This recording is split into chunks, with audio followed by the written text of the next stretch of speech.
So thanks for watching another episode. So I wanted to get really honest and say, what does it really take behind the scenes to become an animal control officer? Not just the what schooling to take and, you know, what classes and what certificates. I'll run over those quickly, but the real down to dirt hours and reality of being an animal control officer. So as far as certifications go, depending on the state, there are different ones. Like here in California, you can get a schooling that's about 2 weeks long. That gives you the basic training and the knowledge of what it takes to be an animal control officer. There are other ones that certify you in euthanasia and also firearms training, like a police officer would get for the ability to shoot the tranquilizer guns. So those are the basics that you would want to look for. If you're ever a rookie trying to get into the business, a lot of times having those certificates, the state humane courses or any other local courses that are desired by animal control agencies, if you're ever curious about actually becoming one, look on your local counties or cities that have their own agencies. Even if they don't have a job available, you can normally look through the city website or the county website, and it'll tell you what the requirements are for an animal control officer and most other jobs.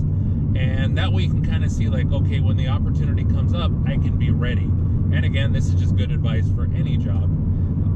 You can find out what certificates you need, so in the off time before this agency or another agency pops up, you'll have those certificates that are desirable to kind of make you stand out compared to other people. So what about the reality of it? So you got your way in, now you, quote, rescue animals and play with puppies all the time. No, that is definitely not the reality. I say if you're going to become an animal control officer, you have to understand the reality that the job is 90% people and 10% animal. We are always brought to a home, to a situation, normally because of a human. So you're going to have to learn how to have very good verbal communication. The best part about this job is when I started it, I was very shy, very not talkative at all. The person that would be in the corner of a room when there's a group of people. Now, because of the situations I've been exposed to for the last 11 years, now I feel very comfortable talking, and I can pretty much control most situations, even if they appear to be getting out of hand. And that does come over time with you learning basic psychology of people. And a lot of this you probably could learn in schooling, but it really does come from field work and being very observant while you're on the calls. So 2, the reality is you have to be very observant. Now, besides the basics of human behavior, you have to recognize animal behavior so you don't get yourself attacked or hurt. A lot of times when I will be, doing ride-alongs with people, they'll see a dog and I would ask them, would you go approach that dog? And they said yes. But with the years of knowledge, I would tell them, this dog is about to run over there. It's gonna bark its head off, run scared, and then once it runs back to its property, it's now gonna fight me, and I'm gonna have to fight the dog back. And they look at me with shock. And what happens in the next 2 seconds is everything I had just explained. So you have to be very observant when you're doing this, because this is what's going to keep you safe, and this is what's going to keep you from not getting in trouble, and also having to recall a lot of the facts that come up during your investigations. So the 3rd one, which is not the fun one, but report writing. Yes, this is extremely important. These days, everybody wants a report for everything, from that dog looked at me funny to all the way to, there was animal abuse case. to pick up on your writing skills, and don't let that automatically say, you know what, then never mind. I was not the best writer out there, I can 100% say that, but it's just with practice and the reality of you understanding that you speaking your stories, which you probably would tell your family about the crazy call you just had, is pretty much your report, with the little tweaks here and there, you know, to kind of make it more clean and more professional looking. But I used to tell, and I used to be one of the instructors for report writing, and a lot of it came from people that just thought they were just dumb, that they didn't understand it, they didn't know how to write a good report just because they were trying to place words onto a computer. I would have them tell me what happened, like you would normally do after a day's full of work. They would tell me the entire story, and I go, you literally just wrote your report verbally. Tell that to the computer.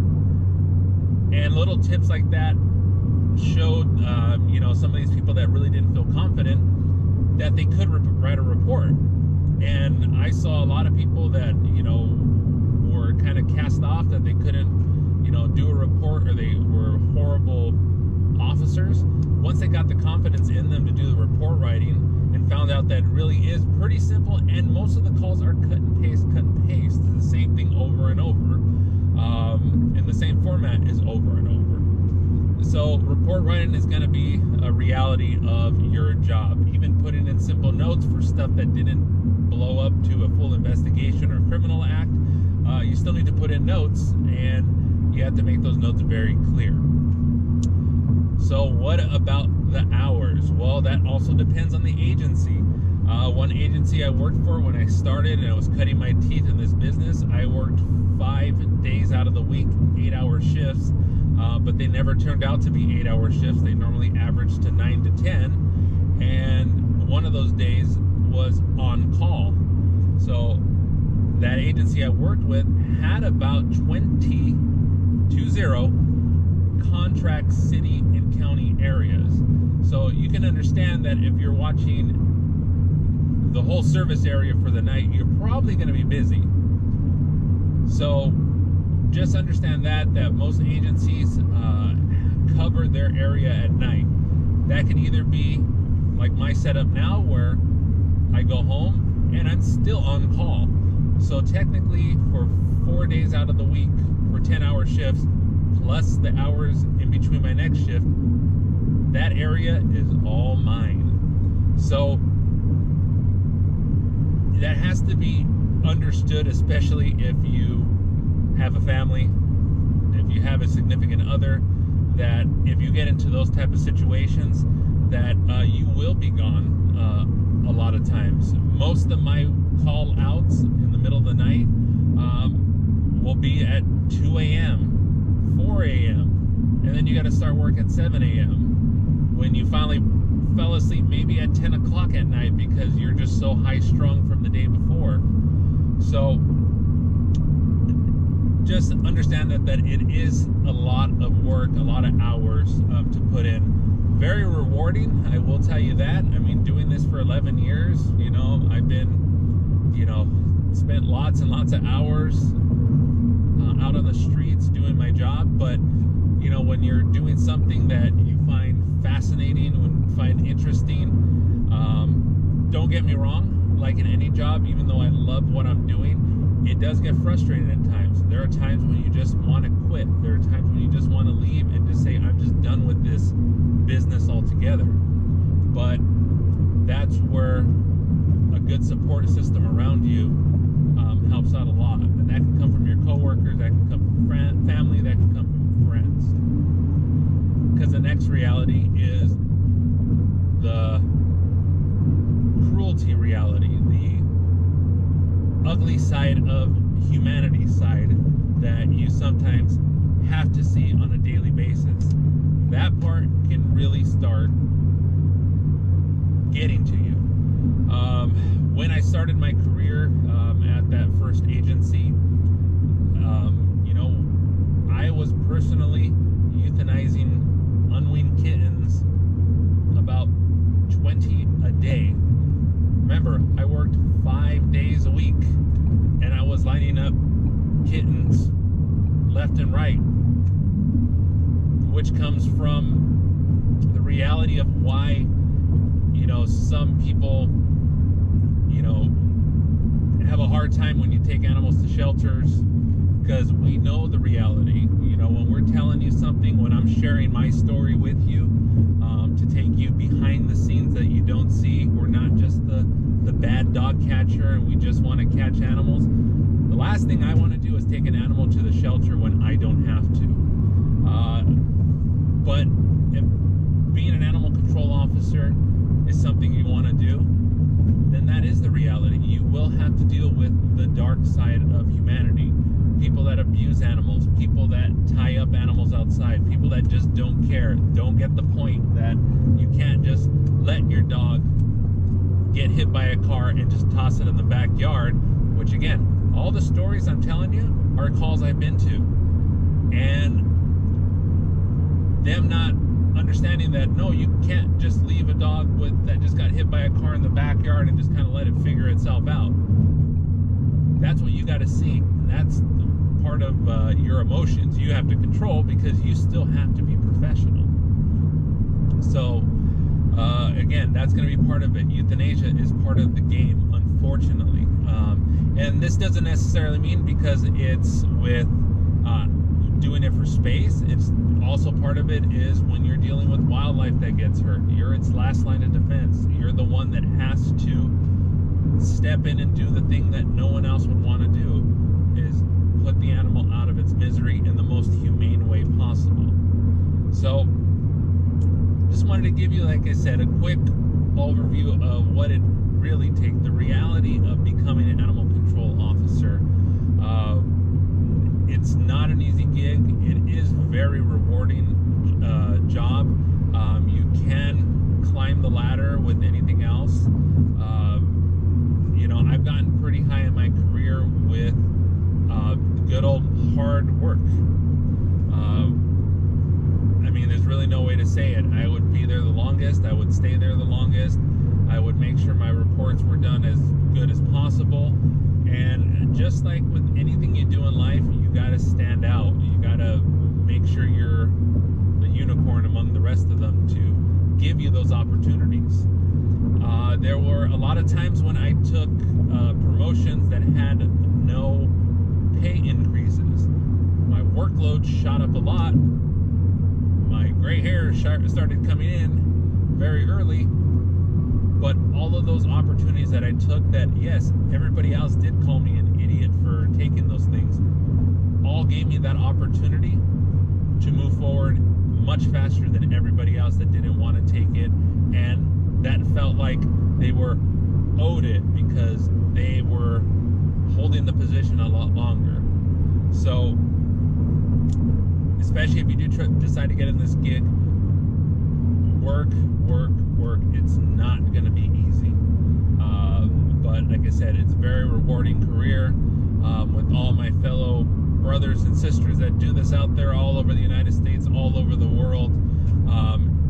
We are a crazy bunch of people that I will admit that we're just a little bit different than other people. But I will say that doing a job where there's a police officer that looks like he came outside of the Expendables movies, armed to the teeth, and there's this guy that walks into a backyard with two large dogs that are growling their head off and thinking they're gonna kill Rambo over here, and you walk back there with a stick and these guys look at you like you are absolutely crazy.